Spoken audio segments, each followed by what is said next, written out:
नमस्ते दोस्तों, बहुत बहुत स्वागत है आपका फिर से एक नए वीडियो में। इस वीडियो में हम बात करने वाले हैं कि 2024 में हरतालिका तीज का व्रत कब किया जाना है, क्या इस व्रत के नियम होंगे, किस तरह से पूजा विधि इस व्रत में की जाती है।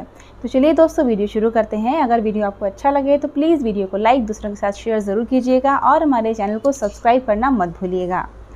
तो दोस्तों, हरतालिका तीज का जो त्यौहार है वो आता है भादो मास के शुक्ल पक्ष की तृतीया तिथि को, और वैदिक पंचांग के आधार पर इस साल भाद्रपद माह के शुक्ल पक्ष की तृतीया तिथि 5 सितंबर को दोपहर 12:21 से प्रारंभ हो जाएगी और 6 सितंबर को दोपहर 3:01 तक मान्य रहेगी। उदय तिथि के आधार पर हरतालिका तीज का व्रत 6 सितंबर को रखा जाएगा।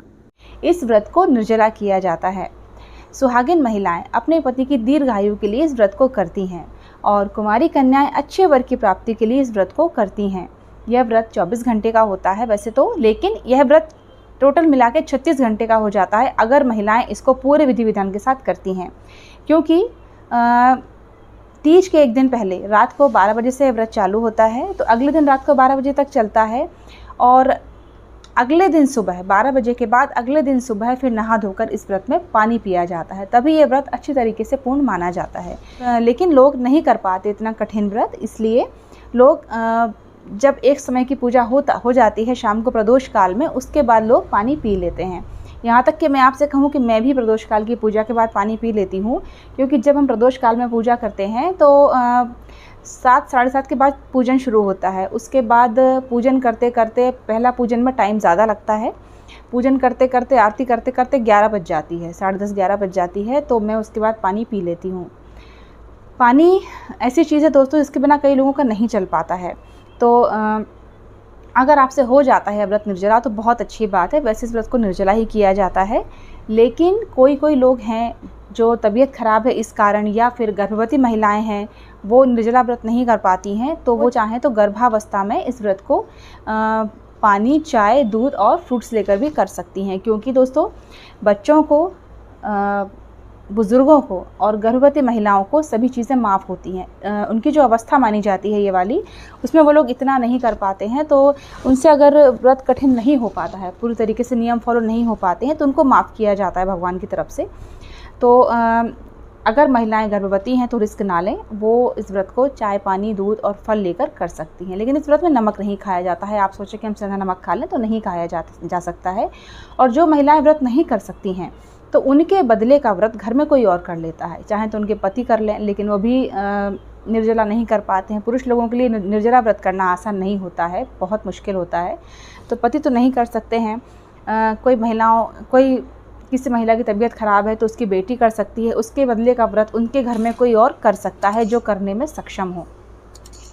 लेकिन इस व्रत को छोड़ा नहीं जाता है, क्योंकि बार बार व्रत को छोड़ना फिर उठाना, क्योंकि ये बड़ा व्रत है, तो बार बार व्रत को छोड़ा नहीं जाता है। कोशिश करें तो आपके बदले में कोई और कर लें, लेकिन अगर किसी की तबीयत ख़राब है, कोई परेशानी है, तो कोई बात नहीं, भगवान से क्षमा मांग के इस व्रत को इस बार छोड़कर अगले बार कर सकते हैं। अब बात करते हैं कि इस व्रत को पहली बार उठा सकते हैं या नहीं। जी हाँ, बिल्कुल उठा सकते हैं, क्योंकि यह व्रत भादो मास में ही किया जाता है और ऐसा कुछ भी नियम इस साल नहीं आया है नया, कि ना अधिक मास है ना कुछ भी है कि आप नया व्रत नहीं उठा सकते हैं, तो आप नया व्रत उठा सकते हैं हरतालिका तीज का। अब बात करते हैं इस व्रत में किसकी पूजा की जाती है और किस तरीके से पूजा की जाती है। तो इस व्रत में शिव जी और पार्वती जी की पूजा की जाती है। पार्थिव शिवलिंग बनाकर या फिर बालू के शिवलिंग बनाकर इस व्रत में पूजन किया जाता है। यह पूजन प्रदोष काल में किया जाता है।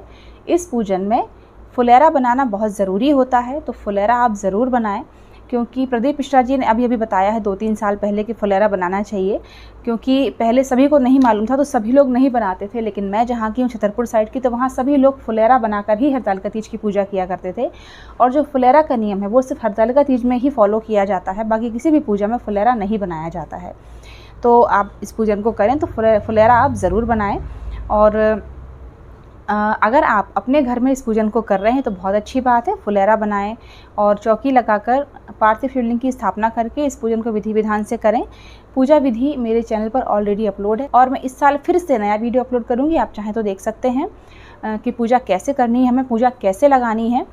और अगर आप अपने घर में पूजा नहीं करते हैं तो आप किसी आस पड़ोस में या किसी मंदिर में भी इस व्रत की पूजा कर सकते हैं। इस व्रत में रात्रि जागरण करना ज़रूरी होता है। तो अगर 4-6 महिलाएं एक साथ मिलकर इस व्रत को करती हैं, घर में पूजन करती हैं, तो उनके लिए रात्रि जागरण करना आसान हो जाता है, क्योंकि रात में भजन वगैरह गाकर आसानी से रात कट जाती है।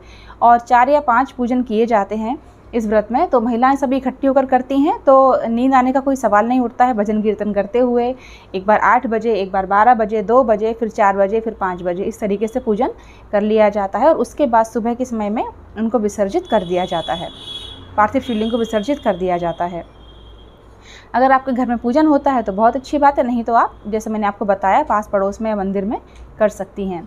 अब बात करते हैं कुमारी कन्या इस व्रत को कैसे करें। तो कुमारी कन्या इस व्रत को उसी प्रकार से करती हैं जैसे सुहागन महिलाएं करती हैं, लेकिन सुहागन महिलाओं को बस 16 श्रृंगार करके पूजा करनी होती है, और कुमारी कन्याओं को अपना जो भी वो चाहे पहनना, ट्रेडिशनली कोई वस्त्र पहनना चाहिए, सूट या कोई साड़ी या लहंगा पहन सकती हैं। और जो कुमारी कन्याओं को श्रृंगार करना चाहिए उस तरीके से श्रृंगार करके इस पूजन को कर सकती हैं। घर में जो भी करते हैं साथ में, मतलब जैसे मम्मी हैं, भाभी हैं, जो भी व्रत कर रही हैं उनके साथ आप इस पूजन को कर सकती हैं। उन्हीं की थाली में से आप सारी सामग्री माता जी को चढ़ा सकती हैं या शंकर जी को चढ़ा सकती हैं। तो इस व्रत के नियम थोड़े से कठिन है। कठिन बस यही है इसमें सबसे ज़्यादा कि इस व्रत को निर्जला करना होता है, लेकिन बस जो आनंद से पूजा करता है उसको बहुत मज़ा आता है, क्योंकि मुझे बहुत पसंद है ये व्रत। मैं खुद भी इस व्रत को बहुत ही ज़्यादा उत्साह से करती हूँ। पानी नहीं पीना होता है, लेकिन मैं बहुत अच्छे से पूजा की तैयारी करती हूँ घर के सारे कामों के साथ साथ, तो सारे काम भी हैंडल हो जाते हैं और पूजा की तैयारी भी बहुत अच्छे से हो जाती है, अगर हमें पूजा का शौक़ हो और हम मन से व्रत को कर रहे हों। तो आप लोग भी अगर घर में चाहें तो पूजन कर सकते हैं, नहीं तो जैसा आपकी इच्छा हो वैसा आप लोग कर सकते हैं। लेकिन इस व्रत में एक नियम होता है कि अगर हम घर में एक बार इस पूजन को कर लेते हैं तो हमें अपने अंतिम समय तक घर में ही इस पूजन को करना होता है। अगर आपने घर में एक बार चौकी लगा ली तो आपको हमेशा ही ये चौकी लगानी होगी। अगर आप इस व्रत को नए सिरे से शुरू कर रहे हैं और घर में पूजन करने का सोच रहे हैं, तो आप सोच लीजिएगा कि अगर आपने घर में एक बार पूजन कर लिया तो आपको हमेशा ही अपने घर में पूजन करना होगा। और जिनका खुद का मकान है, जो अपने खुद के मकान में रहते हैं, किराए के मकान में नहीं रहते हैं, उनके लिए तो ये बहुत ज़्यादा कंपलसरी हो जाता है। तो ऐसा आप देख लीजिएगा, क्योंकि अगर आपको ऐसा लगता है कि हर साल कैसे करेंगे, झंझट होगी ये वो, तो फिर आप कहीं और भी कर सकते हैं इस पूजन को। ऐसा कोई ज़रूरी नहीं है कि ये पूजन घर में ही करना है आपको। तो उस हिसाब से आप इस व्रत को शुरू करिएगा। और इस व्रत को 16 श्रृंगार करके किया जाता है, अच्छे मन से किया जाता है। किसी की बुराई इस दिन ना करें, किसी से झगड़ा इस दिन ना करें। पति का और घर में बड़े बुजुर्गों का आशीर्वाद इस दिन आप ज़रूर लें। फुलेरा कैसे बनाया जाता है, पूजा कैसे लगाई जाती है, और बालू की शिवलिंग कैसे बनाए जाते हैं, पार्थिव शिवलिंग कैसे बनाए जाते हैं, इन सभी का बहुत ही सरल तरीका मेरे चैनल पर अवेलेबल है। आपको एंड स्क्रीन पर लिंक मिल जाएगी, आप ज़रूर देखिएगा। आपको मेरा वीडियो देखने के बाद कोई दूसरा वीडियो देखने की ज़रूरत नहीं पड़ेगी कि फुलेरा और बालू के शिवलिंग कैसे बनाए जाते हैं। बहुत ही आसान तरीका मैंने आपको बताया है। बहुत ही सरल विधि से मैंने ये वीडियो अपलोड किए हैं कि आपको पूरी चीज़ समझ में आ सके और आप 1 मिनट में बालू की शिवलिंग बना सकें। बिल्कुल भी आपको टाइम नहीं लगेगा। जो भी ज़रूरी सामग्री है मैं आपके लिए वीडियो लेकर आऊँगी आगे, कि आपको क्या क्या सामग्री इस पूजा में इस्तेमाल करनी है और किस तरीके से आपको पूजा करनी है। पूजा विधि और सामग्री का वीडियो मैं आपके लिए ज़रूर लेकर आऊँगी। किस तरीके से आपको तैयार होना चाहिए, क्या क्या 16 श्रृंगार करने चाहिए, ये सभी वीडियो मेरे चैनल पर अभी आने वाले हैं। तो आप बने रहिएगा, मेरे चैनल को सब्सक्राइब ज़रूर कर लीजिएगा। इस पूजन में जैसे कल अगर तीज है तो आज दोज है, तो एक दिन पहले रात के समय में बिना प्याज लहसुन का भोजन किया जाता है, सिमैयाँ खाई जाती हैं। रात को हम सोने जाते हैं तो उसके पहले ब्रश करके ककड़ी खाना होती है। ऐसा कहते हैं कि ककड़ी खाने से अगर हमारे दांतों में कुछ जूठा फंसा हो, कुछ फंस गया हो खाना खाते टाइम, तो वो निकल जाता है, तो इससे मुंह साफ़ हो जाता है। और फिर अगले दिन आपको अगर ब्रश करना है जब भी आपको सुबह, तो आप चाहे तो दातून कर सकते हैं। कहीं कहीं पर दातून करने का विधान होता है, जिसके यहाँ जैसा हो वो कर सकते हैं। उस हिसाब से ब्रश करें तो कोई नए ब्रश से करें, जूठे ब्रश से आप ब्रश ना करें। और ककड़ी खाने से दोस्तों कहते हैं कि प्यास नहीं लगती है, मतलब अगला दिन अच्छा निकल जाता है। अगर हम रात को ककड़ी खा के सोते हैं तो 12 बजे आपको पानी पी लेना है। 12 के पहले, 12 बजे बाद आपको पानी बिल्कुल नहीं पीना है, इस बात का ध्यान रखिएगा। और जिससे जितना हो सके उसी हिसाब से आपको व्रत करना है, क्योंकि मैंने कई लोगों को देखा है कि व्रत तो कर लेते हैं निर्जला, चाय भी नहीं पीते हैं, लेकिन फिर उनको उल्टियाँ शुरू हो जाती हैं। जब वो उल्टियाँ करने लगते हैं तो ऑटोमेटिकली उनका व्रत टूट जाता है। तो जिस तरीके से आपसे रहते बने वैसा आप व्रत को करिए। क्योंकि मैंने देखा है, जब करवा चौथ पे मैं एक बार सामान लेने गई थी तो वहाँ एक लड़की बेहोश हो गई थी। उसकी मम्मी से पूछा कि इसको क्या हुआ, तो वो बोली कि करवा चौथ का व्रत है, पानी नहीं पिया, चाय भी नहीं पी, तो बस धूप और गर्मी से बेहोश हो गई हैं भूख के मारे। तो अगर आप व्रत को करें तो आप चाय ले सकते हैं, चाय में कोई दोष नहीं माना जाता है। चाय का किसी पोथी में कहीं पर कुछ नहीं लिखा है, क्योंकि चाय में पानी, दूध, शक्कर, पत्ती मिक्स होते हैं, तो चाय में दोष नहीं माना जाता है। अगर आप पानी नहीं पीते हैं तो आप चाय पी सकते हैं। कई लोगों का ये क्वेश्चन होता है कि हम दवाई ले सकते हैं कि नहीं। अगर आपकी ज़रूरी दवाइयाँ हैं तो आप चाय के साथ ले सकते हैं। और ज़्यादा दवाई खाने वालों को तो इतना कठिन व्रत करना भी नहीं चाहिए। जैसे कि मैं थायराइड की पेशेंट हूँ, अगर किसी को बीपी की गोली लेना है, थायराइड की गोली लेना है, तो जब मैं चाय पीती हूँ एक बार 12-1 बजे, तो मैं अपनी थायराइड की टैबलेट ले लेती हूँ चाय के साथ ही, क्योंकि पानी तो मैं नहीं पीती हूँ। पानी मैं पीती हूँ रात को 11 बजे बाद, पूजन करने के बाद, प्रदोष काल के पूजन के बाद। कई जगह सुबह सुबह ही स्थापना कर ली जाती है शिव जी पार्वती जी की, एक पूजन सुबह कर दिया जाता है, कहीं कहीं पर शाम के समय की जाती है, प्रदोष काल में पूजन किया जाता है। तो मेरे यहाँ पर भी प्रदोष काल में ही पूजन होता है, जो पहला पूजन होता है, उसके बाद 4 पूजन और होते हैं।